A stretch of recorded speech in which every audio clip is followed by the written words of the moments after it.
How to delete a contact on WhatsApp. So if you want to delete a contact on WhatsApp, then first you need to open up your WhatsApp application. Once you open up your WhatsApp, now you need to choose the contact that you would like to delete.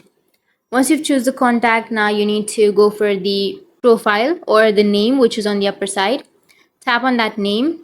Once you tap on that name, here you will have this kind of interface where you just need to simply go for the upper right, which has that three dots icon, and then you can go for either edit. If you tap on edit, here you may have delete option. You can delete that contact, but if you don't have delete option, then you just need to go for the upper right again and then tap on view in address book. Once you tap on it, here you can go for three dots again, which is on the upper right, and here you will have delete option.